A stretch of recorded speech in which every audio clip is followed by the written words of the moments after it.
कि what are the deleted part. So you can see here what are the deleted part. See,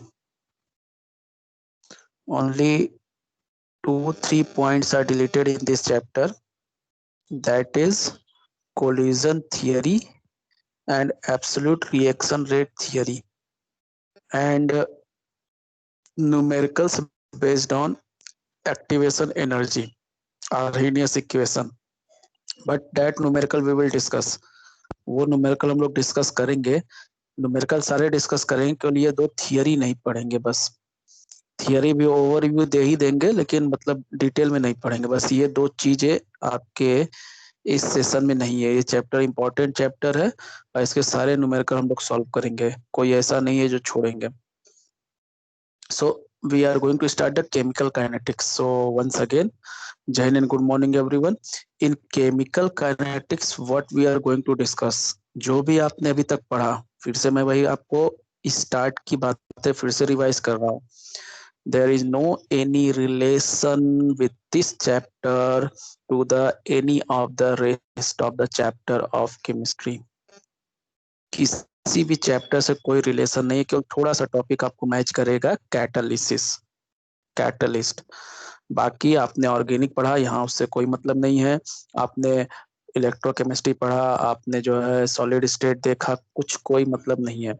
this is the separate one. Chemical kinetics is the another branch of chemistry.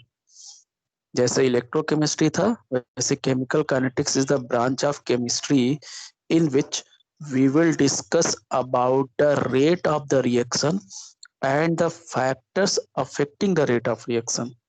इसमें हम दो चीजें पढ़ेंगे, एक rate of any chemical reaction, किसी chemical reaction का rate, the most important part, and second, factor affecting the rate of chemical reaction. What are the factor which will affect the rate of any chemical reaction? बस दो चीजें हैं पूरे chapter में, rate of reaction and the factors affecting rate of chemical reaction, जिसमें सबसे most important part है rate of chemical reaction. Now what is chemical kinetics? As I informed you, it is a branch of chemistry which deals with the study of rate of chemical reaction and their mechanism, means how the chemical reaction is proceeding and what are the factors which affect the rate of any chemical reaction. ठीक है? Now see, studies the rate of chemical reaction and rate law means what? हम मतलब क्या पढ़ेंगे? दो चीजें पढ़नी है, rate of chemical reaction and factor affecting rate of chemical reaction. Factor affecting में हमको इतना देखना है, जिसमें हमको मेन बस ये देखना है टेम्परेचर का, आर्हेनियस इक्वेशन। ठीक है, बाकी चीजें आप इक्विलिब्रियम में देख चुके हैं। स्टडी द रेट में क्या देखेंगे, so times needed for given amount of product, so's amount of product in a given amount of time, so how to control the reaction and guide toward the mechanism of reaction. इसमें हम क्या क्या देख सकते हैं, या क्या क्या पढ़ेंगे, या क्या क्या जानकारी मिलेगी, हमको क्या क्या इंफॉर्मेशन मिलेगा। Rate of reaction will inform us that in given time what amount of product will be produced, or for any amount of product what time will be taken by a reaction. किसी amount के जैसे आपने 5 ग्राम product बनाने के लिए कितना समय चाहिए, तो समय हमको पता चल सकता है, या 5 मिनट में कितना प्रोडक्ट बनेगा ये पता चल सकता है, रेट से हमको ये पता चल सकता है। And how can we control the reaction, हम रिएक्शन को कैसे कंट्रोल कर सकते हैं, what is the mechanism of reaction, reaction कैसे प्रोसीड करता है। So first of all, rate of reaction.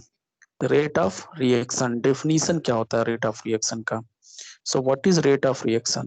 Rate of reaction is defined as the change in concentration of any of the reactant and product. Now listen, the definition for rate of reaction is, means the definition for rate is two. दो definition है, अभी हम पहले definition की बात कर रहे हैं, जो थोड़ी देर के बाद एक तरह से आप कह सकते हैं कि बहुत ज्यादा एक्सेप्टेबल ये डिफिनीशन नहीं है, लेकिन अभी शुरुआत यहीं से कर रहे हैं, शुरू यहीं से हुआ। सो rate of any chemical reaction is the change in concentration of any of remember this word, any of the reactant or product in per unit time. In per unit time, change in concentration of any of the reactant or product in per unit time. Per unit time means rate is the change in concentration. concentration से related है. concentration means mole per liter. concentration of any of the reactant or product. देखिए reactant will be always decrease with time and product will be always increase with time. Why? As you can see, reactant हमेशा product में convert होगा with the time. If we will start with 5 gram reactant at 5 am, 5 बजे सुबह हमने reaction शुरू किया 5 ग्राम से, तो that time product will be 0 and after maybe 1 hour the 2 gram is converted into product. So product amount will be always increase and reactant amount will be always decrease. reactant कितना बचेगा 3 ग्राम, क्योंकि 2 ग्राम वो convert हो गया है.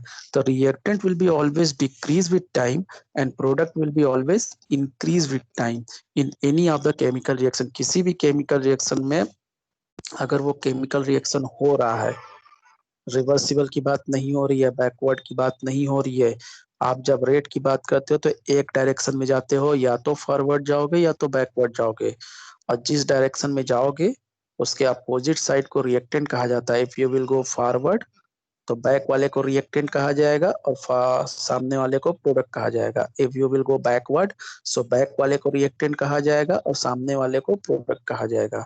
Reaction एक direction में चलता है, रिवर्सिबल रिएक्शन की बात नहीं हो रही है, इक्विलिब्रियम की बात नहीं हो रही है. यहाँ रेट ऑफ रिएक्शन की बात हो रही है, तो या तो फॉरवर्ड रिएक्शन की बात होगी या तो बैकवर्ड रिएक्शन की, क्योंकि इक्विलिब्रियम का डिफिनेशन आपने पढ़ा है, that state at the rate of forward and backward, दोनों का रेट इक्वल हो जाता है. तो रेट का मतलब इक्विलिब्रियम मत समझिएगा कि सर इक्विलिब्रियम पे तो दोनों डायरेक्शन में चलता है, इक्विलिब्रियम की बात नहीं हो रही है. रेट का मतलब किसी एक डायरेक्शन की बात हो रही है, या तो फॉरवर्ड या तो backward. So rate of any chemical reaction is defined as change in concentration of any of the reactant or product in per unit time, and graph is showing कि with the time what is the change will takes place. With the time the amount of product will be increase and with the time the amount of reactant will be decrease. समय के साथ reactant का amount decrease होगा, product का amount बढ़ेगा, ये आप याद रखिएगा. Now formula on the basis of this definition, formula rate of any chemical reaction is, ठीक है, rate of any chemical reaction is amount of A consumed, amount of A means what, reactant, and B means what, product. कितना A consume हुआ, that is change in concentration. अगर 5 ग्राम से 2 ग्राम बचा तो मतलब कितना कंज्यूम हुआ, 3 ग्राम, और 0 था, 0 से 2 ग्राम बना मतलब कितना फॉर्म हुआ, 2 ग्राम.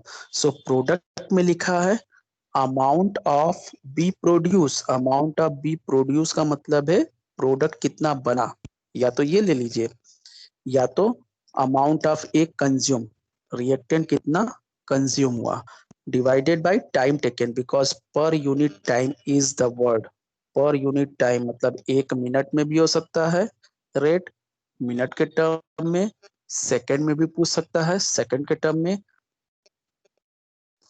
आवर में भी पूछ सकता है आवर के टर्म में, वीक में भी पूछ सकता है, डे में भी पूछ सकता है, ईयर में भी पूछ सकता है, मंथ में भी पूछ सकता है. टाइम डजंट मीन्स कि always it will be second.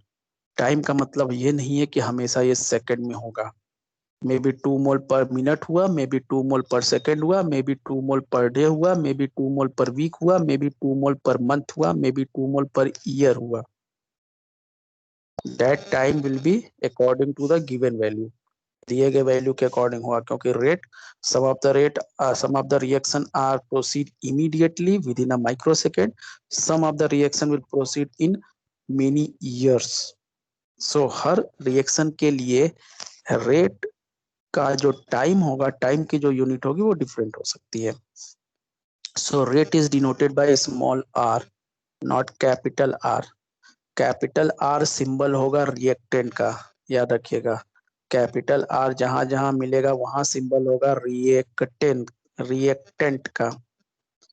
Capital R लिखा रहेगा तो रिएक्टेंट है, कैपिटल पी लिखा रहेगा प्रोडक्ट है, small R is the symbol of rate इस चैप्टर में जहां मिलेगा।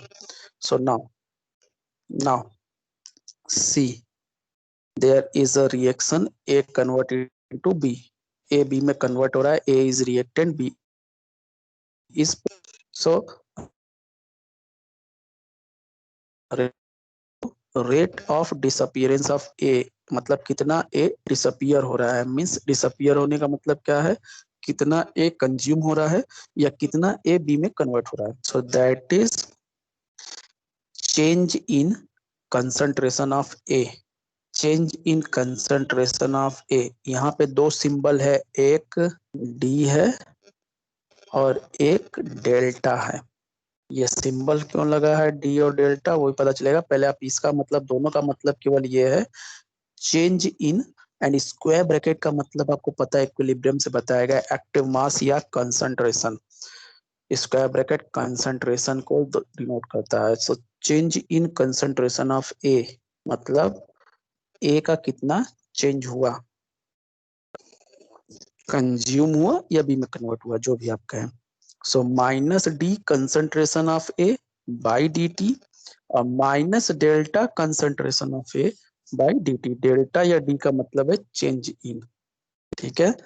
And rate of appearance of B, कितना बी बना, rate of appearance of B कितना बी प्रोड्यूस हुआ, ठीक है, दैट इज पॉजिटिव साइन है। D concentration of small D concentration of capital B divided by D T, और positive delta concentration of capital B divided by dt means change in concentration of B means आपको ये चीज I want to again remind you that is any of the reactant of product। Rate के लिए सारे reactant और सारे product की जरूरत नहीं है, किसी एक रिएक्टेंट या प्रोडक्ट के बेसिस पे रिएक्शन का रेट निकाला जा सकता है। This is the first definition. And why, question पूछेगा why negative charge is placed in formula of rate of reaction according to concentration change in reactant. Reactant के कंसंट्रेशन के बेसिस पे जो फॉर्मूला बना है उसमें निगेटिव क्यों है और प्रोडक्ट में पॉजिटिव क्यों है, ठीक है, because the amount means the concentration of reactant will be always decrease with time। Reactant का कंसंट्रेशन हमेशा समय के साथ क्या होगा, डिक्रीज होगा। So final will be always less than initial, final हमेशा इनिशियल से कम होगा। Initial will be 2 gram, then final will be maybe 1 gram, maybe 0.5 gram, maybe 0.25 gram. Initial हमेशा ज्यादा होगा और फाइनल हमेशा कम होगा रिएक्टेंट के केस में, because the amount of reactant is going to be convert into product with time.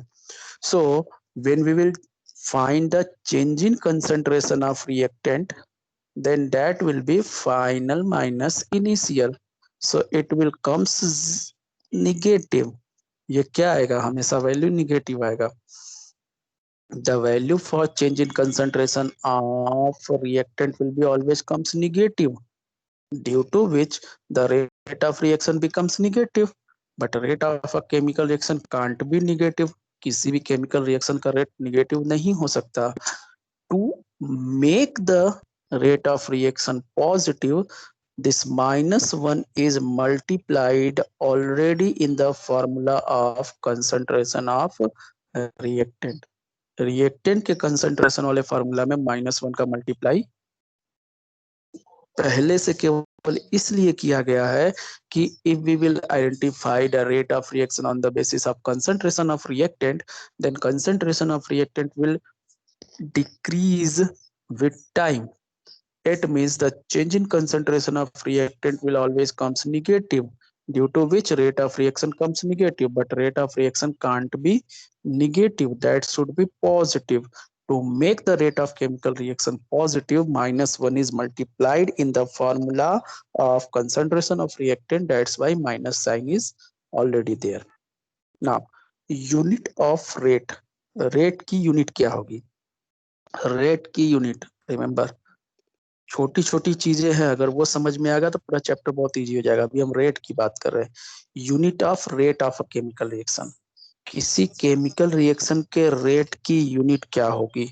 So concentration by time है. सो concentration by time. Concentration को क्या कहते हैं? मोल पर लीटर. और टाइम किस में रहेगा? अगर सेकंड में रहेगा तो सेकंड में, मिनट में रहेगा मिनट में, आवर में रहेगा आवर में, वीक में रहेगा वीक में, डेज में रहेगा डेज में, मंथ में रहेगा मंथ में, और ईयर में रहेगा ईयर में. फिलहाल यहाँ पे सबसे छोटी यूनिट लिया है second, but it doesn't means कि ये हमेशा सेकंड होगा. इसको मत सोचिए कि ये हमेशा सेकंड होगा. दैट मे बी मिनट, में बी आवर, में बी डे, में बी वीक, में बी मंथ, में बी ईयर. ठीक है, यहाँ पे स्मॉलेस्ट यूनिट लिया गया, लेकिन हमेशा स्मॉलेस्ट नहीं आएगा. फिर से वही आपको फार्मूला फिर से बना के दिखा रहा है. If two reactant and two product will be there, then we can find the rate of this reaction by any of the reactant or product. Any of.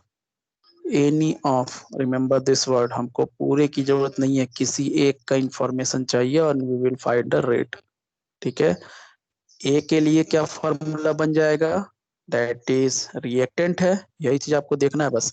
ए के लिए फॉर्मूला क्या बनेगा? माइनस डेल्टा या minus D concentration of A by D T. B के लिए क्या बन जाएगा? ये भी रिएक्टेंट है तो माइनस साइन इसमें भी. सी के लिए यहाँ प्लस साइन रहेगा क्योंकि प्रोडक्ट है. डी के लिए प्लस साइन रहेगा क्योंकि प्रोडक्ट है. नाउ एक क्वेश्चन है एनसीईआरटी से, एग्जाम्पल है, कर रहा है consider the decomposition of N2O5 to give NO2 and O2. एक रिएक्शन है जिसमें N2O5 कन्वर्ट हो रहा है NO2 में एंड O2 में. टाइम ये दिया हुआ है. जब रिएक्शन शुरू हुआ N2O5 इतना था और NO2 इतना था. ठीक है. जैसे जैसे समय बढ़ रहा है, रिएक्टेंट का अमाउंट डिक्रीज हो रहा है और प्रोडक्ट का अमाउंट इंक्रीज हो रहा है. ये आपको दिखा रहा है कि the concentration of reactant will decrease with time and product will increase with time. Now from the graph looking at, अब हमको 300 से 400 सेकेंड पे चेक करना है रेट ऑफ रिएक्शन. 300 से 400 सेकेंड पे. अब हमको चेक करना है रेट ऑफ O2. कितना O2 प्रोड्यूस हो रहा है, कितना NO2 प्रोड्यूस हो रहा है, एंड कितना N2O5 रिड्यूस हो रहा है, मतलब डिक्रीज हो रहा है. What is the rate of conversion of N2O5 to form product? What is the rate of NO2 to form product? What is the rate of O2 to form product? So now see, formula क्या बनेगा? अब देखिए 300 से 400 के बीच में,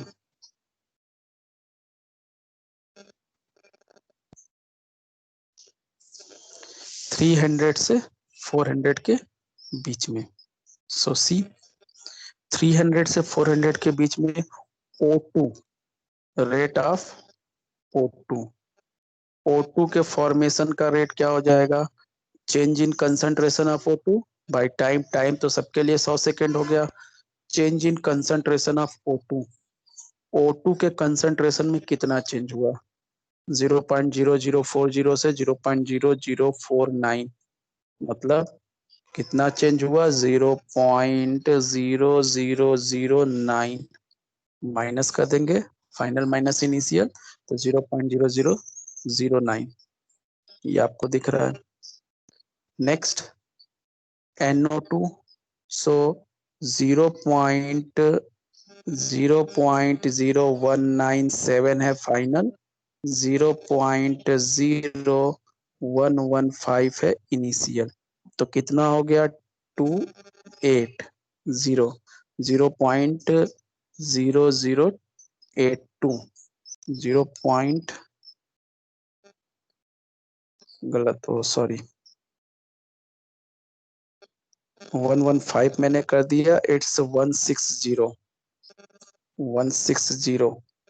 so it is 0.0037, so इसका यहाँ रख दिया। एंड फिर इसी तरह से N2O5 का कितना रिड्यूस हुआ, सो रिड्यूस होने में यहाँ पे निकाल लिया। ठीक है, नाउ नेक्स्ट, अब नेक्स्ट रेट निकालने के लिए अभी मैंने ये बताया है, इसमें कुछ चीजें गलत हैं, क्या गलत है वो आपको यहाँ क्लियर होगा। ठीक है, see if the stoichiometric coefficient is given, rate of reaction in stoichiometry, stoichiometric coefficient is given in a chemical reaction, अगर किसी केमिकल रिएक्शन में स्टोइकियोमेट्रिक कोएफिशिएंट दिया गया है, then that stoichiometric coefficient will be multiplied with time, वो stoichiometric coefficient time से multiply होगा, then you will get the rate, तब आपको जाकर के फाइनल रेट मिलेगा। If you will not use this stoichiometric coefficient, then the answer will be wrong, answer आपका wrong हो जाएगा। So if stoichiometric coefficient is given, then that stoichiometric coefficient will be multiplied with the time of that term, सारे में multiply नहीं होगा, उस term में, जैसे ए में यहाँ पे एन दिया है, the stoichiometric coefficient of capital A is small n, so A के टर्म में एन का मल्टीप्लाई हुआ है टाइम में, small m is the stoichiometric coefficient of B, so m का मल्टीप्लाई हुआ है बी के टाइम में, small p is the stoichiometric coefficient of C, so small p का मल्टीप्लाई हुआ है सी के टाइम में, and small q is the stoichiometric coefficient of D, so small q का मल्टीप्लाई हुआ है डी के टाइम में। इट डजंट मीन्स कि एक ही का मल्टीप्लाई सब में करना है, जिस टर्म का स्टोइकियोमेट्रिक कोएफिशिएंट जितना है उसके फॉर्मूले में टाइम में उस स्टोइकियोमेट्रिक कोएफिशिएंट का मल्टीप्लाई कर देना है। ठीक है, जैसे एक क्वेश्चन है ये, मतलब फॉर्मूला लिखने के लिए केवल है कि write the rate formula for this reaction on the basis of each of the reactant and product, सारे रिएक्टेंट और प्रोडक्ट के बेसिस पे फॉर्मूला लिखिए। So zinc H2SO4 ZnSO4 H2, चार है, 2 are reactant and 2 are product. Now पहले Zn के basis पे rate is equal to minus D concentration of Zn by dt, क्योंकि इसका स्टोइकियोमेट्रिक कोएफिशिएंट कुछ नहीं दिया है तो 1 है। H2SO4 is equal to minus, यहाँ पे भी माइनस लगा है because this is also reactant, D concentration of H2SO4 by dt। Now ZnSO4, इसमें माइनस नहीं लगा है, minus is not here because it is product, so D means change in concentration of ZnSO4 by dt, and last है H2, इसमें भी minus नहीं लगा है, क्यों, क्योंकि यहाँ पे भी ये प्रोडक्ट है। Now next, rate formula on the basis of N2, so minus sign is there, minus D concentration of N2 by dt because N2 is reactant. Now minus 1 by 3, 1 by 3 means 3 is multiplied with time, as I informed you, either आप 1 by stoichiometric कहें, या तो हम कह सकते हैं 1 by stoichiometric multiply कर देना है, या stoichiometric का टाइम में मल्टीप्लाई करना है, कंसंट्रेशन में मल्टीप्लाई नहीं करना है। So 3 is the stoichiometric coefficient, so minus D concentration of H2 by 3 dt. Now in this 2 is the stoichiometric coefficient, it is product, so D concentration of NH3 by 2 dt. Same is here. On the basis of hydrogen, rate will be minus D concentration of H2 by dt is equal to, अगर I के basis पे जाए, so minus D concentration of I2 by dt is equal to, अगर हम HI के basis पे जाए तो पॉजिटिव है, निगेटिव नहीं है, because it is product D concentration of HI by 2 dt. So this is the way to write, and see rate of reaction will comes similar by any of the reactant और product term, किसी भी term के साथ चले, लेकिन यहाँ पे ठीक है, यहाँ पे क्योंकि अभी आपका वो टर्म मल्टीप्लाई नहीं हुआ है जो आपको कहा गया था स्टोइकियोमेट्रिक कोएफिशिएंट, इसलिए यहाँ पे सारा अलग अलग दिख रहा है, rate of reaction, rate of production, ठीक है। यहाँ पे रेट ऑफ प्रोडक्शन, एक चीज और याद रखिएगा, यहाँ पे डिफरेंट क्यों आ रहा है, क्योंकि हमने यहाँ पे एक एक चीजों का रेट निकाला है। रेट ऑफ O2 कितना प्रोड्यूस हो रहा है, मतलब कितना O2 प्रोड्यूस हो रहा है, कितना NO2 प्रोड्यूस हो रहा है, कितना N2O5 रिड्यूस हो रहा है, हम ये निकाल रहे हैं। और तीनों की वैल्यू अलग अलग इसलिए है क्योंकि तीनों अलग अलग अमाउंट में चेंज हो रहे हैं, ठीक है। हमने एक सिंगल रेट नहीं निकाला, हम रिएक्शन का रेट नहीं निकाल रहे हैं, यहाँ पे रिएक्शन का रेट नहीं निकाल रहा है, यहाँ पूछ रहा है कितना O2 प्रोड्यूस हुआ उतने ही समय में, उतने ही समय में कितना N2 प्रोड्यूस हुआ और उतने समय में कितना N2O5 चेंज हुआ। तो N2O5 डबल चेंज होगा, NO2 4 टाइम्स प्रोड्यूस होगा, NO2 1/4 टाइम्स। तो आप जब इसका रेशियो देखेंगे तो O2 1 टाइम्स होगा, तो NO2 4 टाइम्स होगा, और आपका जो N2O5 है ये इसका कितना होगा, डबल होगा, मीन्स इसका डबल होगा, ठीक है। सो ये चीज आपको याद रखना है कि रेट ऑफ रिएक्शन, यहाँ रिएक्शन का रेट सारे फॉर्मूले से सेम आएगा, लेकिन अगर हम किसी एक का पूछेंगे कि N2 कितना प्रोड्यूस हुआ, H2 कितना प्रोड्यूस हुआ, NH3 कितना प्रोड्यूस हुआ, तो वो सारा अलग अलग आएगा, वो सारा एक नहीं आएगा, क्योंकि यहाँ पे 1 मोल N2 जितने समय में रिएक्ट कर रहा है उतने समय में 3 मोल H2 रिएक्ट कर जा रहा है, और उतने ही समय में 2 मोल NH3 प्रोड्यूस हो रहा है, तो सबका अमाउंट अलग अलग पार्टिसिपेट कर रहा है। सो अगर पर्टिकुलर एक का पूछेंगे तो वो वैल्यू अलग आएगी, लेकिन ओवरऑल रेट पूछेंगे तो वो सेम आएगी, इसलिए सारे में फार्मूले के इक्वल टू लगा हुआ है। Now factors affecting the rate of reaction, and remember ये फार्मूला बहुत ज्यादा, ठीक है, यूजेबल नहीं है। क्यों, वो आगे पता चल जाएगा, हमको अभी फाइनल फार्मूला मिलेगा, ये फार्मूला आगे जाकर के गलत हो चुका है, इसलिए इस फार्मूले को यूज नहीं किया जाता है, केवल आपको शुरुआत करना था इसलिए बता दिया गया। So factor influencing the rate of reaction, ठीक है। कंसंट्रेशन मतलब what are the factor which affect the rate of reaction, कौन कौन से फैक्टर है जो रेट ऑफ रिएक्शन को इन्फ्लुएंस करते हैं, अफेक्ट करते हैं। सो the rate of any chemical reaction is affected by concentration. Concentration means concentration of reactant और concentration of product। ये आपने इक्विलिब्रियम में देख लिया है कि रिएक्टेंट का बढ़ाएंगे तो प्रोडक्ट की तरफ जाएगा, प्रोडक्ट का बढ़ाएंगे तो रिएक्टेंट की तरफ जाएगा। Temperature, this is very important, यही हमको चैप्टर में पढ़ना है। Temperature, temperature if reaction will be exothermic, temperature बढ़ाने पर रेट डिक्रीज हो जाएगा, reaction will be endothermic, temperature बढ़ाने पर रेट इंक्रीज हो जाएगा। Pressure, if the chemical reaction takes place between solids तो प्रेशर का उतना इफेक्ट नहीं पड़ेगा, but if the chemical reaction takes place between gases तो प्रेशर का इफेक्ट पड़ेगा, प्रेशर बढ़ाने पर रेट बढ़ेगा, प्रेशर घटाने पर रेट घटेगा। सरफेस एरिया, ये तो सिंपल सा, सरफेस एरिया ज्यादा होगा, कोलिजन ज्यादा होगा, प्रोडक्ट ज्यादा बनेगा।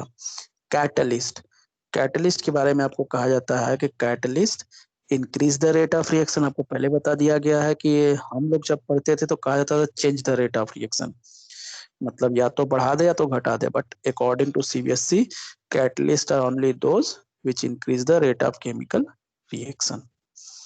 So ये हमारा था रेट। इसमें दो चीजें थी, एक चीज अब आपको यहाँ पे क्लियर करना है।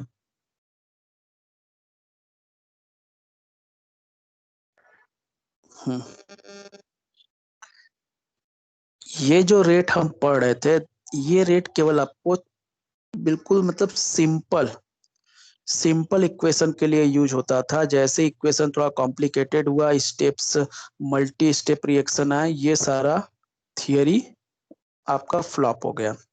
तो ये जो आपका फॉर्मूला है, ये फॉर्मूला आपको शुरू के 5-6 क्वेश्चन के लिए केवल यूज करना है इनिशिएशन, लेकिन अब ये इतना यूजेबल नहीं है। दूसरी चीज, रेट में यहाँ पे दो सिंबल है, स्मॉल डी एंड डेल्टा। तो रेट में बाद में बताया गया कि रेट दो टाइप का होता है। Rate is of two type, one is average rate, average rate, and second is instantaneous rate।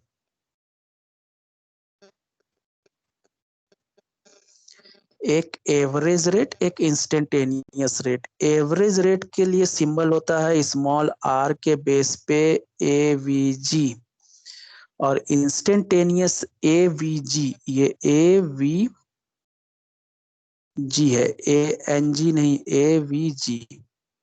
और इंस्टेंटेनियस के रेट के लिए सिंबल होता है IRINST, इंस्टेंटेनियस। अब एवरेज रेट और इंस्टेंटेनियस रेट में क्या डिफरेंस है? एवरेज रेट टर्म और instantaneous rate term both are similar, both are used for rate of reaction, but average rate is used when the time difference is very high, जब time difference बहुत ज्यादा होता है। ठीक है, means the term average rate is use for a long period of time, like 20 minute, 25 minute, 30 minute, 15 minute, मतलब 10 minute के ऊपर, 10 मिनट, 8 मिनट के ऊपर। When the time range is, time period is more than that is called average rate, and when the time period is very less or for a particular time period, particular time I want to say, particular time मतलब देखिए, जैसे मैंने कहा, आप एक simple सा, हम rate पे नहीं स्पीड पे लेके चल रहे हैं अपने नॉर्मल लाइफ में, स्पीड पे। मान लीजिए कि प्रवीण ही है, ठीक है, प्रवीण अपने घर से चले स्कूल के लिए, ठीक है। अब स्कूल इनके घर से 2 किलोमीटर है, बाइक से चले, ठीक है। अब ये बाइक से 2 किलोमीटर इनको 5 मिनट लगा, 5 मिनट लगा। सो 2 किलोमीटर 5 मिनट में, मतलब इनकी स्पीड क्या हुई? इनकी स्पीड क्या हुई? 2 किलोमीटर 5 मिनट, मतलब 0.4 किलोमीटर पर मिनट, 0.4 किलोमीटर पर मिनट, ये इनकी स्पीड है। But this is his average speed, क्योंकि ये इस पूरे रास्ते में हर समय सेम स्पीड से नहीं आए होंगे। मे बी मान लीजिए ये थोड़ा दूर अपने घर से बाहर निकले, गली होगी, गली पे थोड़ा जाम होगा, स्पीड कम हो गई, मे बी जाम होगा, इनकी बाइक रुक गई, फिर वो थोड़ा आगे बढ़े, खाली बिल्कुल मिला, स्पीड खूब तेज कर लिए, फिर कहीं पे टर्न आया, फिर वहां पे स्पीड कम हुई। ये सेम स्पीड से हर मिनट तो नहीं चल रहे होंगे अपने बाइक पे, कहीं इनकी बाइक धीमी हो रही होगी, कहीं इनकी बाइक फुल स्पीड पे होगी, कहीं इनकी बाइक रुकी भी होगी। So this we have calculated as an average कि ये 0.4 किलोमीटर पर मिनट कवर किए। बट अगर हम कहें कि ये 8 बजे चले, 8 o'clock पे, और 8:05 पे स्कूल पहुंच रहे हैं, 5 मिनट इनको लग रहा है। तो मैंने पूछा कि एट 8:02, 8:02 पे व्हाट वाज योर स्पीड, आपकी स्पीड क्या थी 8:02 पे, पर्टिकुलर टाइम मैंने पूछा। और when you are just crossing the turn for your school, that is road to enter into the school road, so जो आप मेन रोड से स्कूल रोड की तरफ टर्न कर रहे हैं उस समय आपकी स्पीड क्या थी। या when you have entered in the gate, then what was your speed? So that means I'm asking at a particular time, बहुत छोटे समय के लिए मैं पूछ रहा हूँ। 8:02 मतलब एक आध सेकंड इधर उधर हो सकता है। So that time the rate और स्पीड इज कॉल्ड इंस्टेंटेनियस। उस समय जो आपकी स्पीड होगी, आप कहेंगे कि उस समय मेरी बाइक 20 पे चल रही थी, ठीक है, और जैसे ही उसको क्रॉस किए 60 पे हो गई। सो ओवरऑल तो हमने कैलकुलेट कर लिया कि 4.4 किलोमीटर पर मिनट इनकी स्पीड है। तो when the time means when the rate of a chemical reaction is identified for a range of time, then that is called average rate. But when the rate of any chemical reaction is identified at a particular time, then that is called instantaneous rate. उसको हम instantaneous rate कहते हैं। And for instantaneous rate हम symbol use करते हैं differential का। Mathematician आप लोगों, सो स्मॉल डी, ये स्मॉल डी वाला जो फॉर्मूला है, वैल्यू सेम आएगी, वैल्यू अलग नहीं आएगी, दोनों से सेम आएगी, बस अलग अलग जगह पे दोनों टर्म यूज करते हैं बस।